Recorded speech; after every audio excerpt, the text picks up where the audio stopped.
Hyderabad central university భూములను private వ్యక్తుల పరం చేసే ప్రయత్నాన్ని ముఖ్యమంత్రి రేవంత్ రెడ్డి వెంటనే విరమించుకోవాలని బీఆర్ఎస్ సిద్దిపేట జిల్లా నాయకులు డిమాండ్ చేస్తున్నారు. సిద్దిపేట జిల్లా కేంద్రం అంబేద్కర్ చౌరస్తాలో బీఆర్ఎస్ విద్యార్థి నాయకులు ధర్నా రాస్తారోకో చేశారు.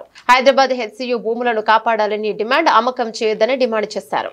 సిద్దిపేట జిల్లా కేంద్రంలోని పాత బస్టాండ్ సర్కిల్ వద్ద భారత రాష్ట్ర సమితి విద్యార్థి పక్షాన గత 20 రోజుల నుండి హైదరాబాద్ సెంట్రల్ యూనివర్సిటీలో రేవంత్ రెడ్డి నిరంకుశ మొండి వైఖరికి వ్యతిరేకంగా విద్యార్థులు ఎన్నో పోరాటాలు చేస్తూ ఉన్నారు. వాళ్లకు మద్దతుగా ఈరోజు సిద్దిపేట జిల్లా విద్యార్థి విభాగం పక్షాన వాళ్ళకి మద్దతు తెలపడం జరుగుతుంది. రేవంత్ రెడ్డి సర్కారు 16 నెలలు కావస్తున్నా కానీ ఇంతవరకు విద్యాశాఖ మంత్రిని కూడా నియమించకపోవడం చాలా బాధాకరం.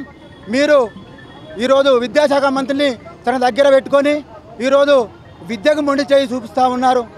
మీరు రేవంత్ రెడ్డి గారు ఈరోజు తెలంగాణ రాష్ట్రంలో గురుకులాలు కావచ్చు కానీ, మైనార్టీ సంక్షేమ పాఠశాలలు కావచ్చు కానీ, అదేవిధంగా ఎన్నో కార్యక్రమాలు మీరు దూరం చేస్తూ ఉన్నారు.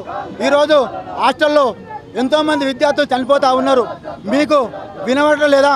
మీరు 41 సార్లు ఢిల్లీకి పోతూ ఉన్నారు కానీ ఈరోజు హెచ్సియు హాస్టల్కి రావడం లేదు. 2023 ఎలక్షన్ క్యాంపెయిన్లో మీ అధినాయకుడు రాహుల్ గాంధీ గారితో మీరు హాస్టల్ విజిట్ చేసి ఆ యొక్క విద్యార్థులతో మీరు ఇందిరమ్మ రాజ్యానికి ఇట్లా వచ్చినట్టయితే మీకు అన్ని సకల సౌకర్యాలతోటి మేము పూర్తి చేస్తామని చెప్పేసి ఈరోజు ఎంతోమంది చెప్పి గొప్పగా చెప్పి ఈరోజు వాళ్ళను అక్రమ అరెస్టులు చేసి ఈరోజు పోలీస్ స్టేషన్లలో కేసులు పెడతా ఉన్నారు. దీనికి మేము మద్దతుగా ఈరోజు సిద్దిపేట జిల్లా పక్షాన మేము మద్దతు తెలపడం జరుగుతుంది.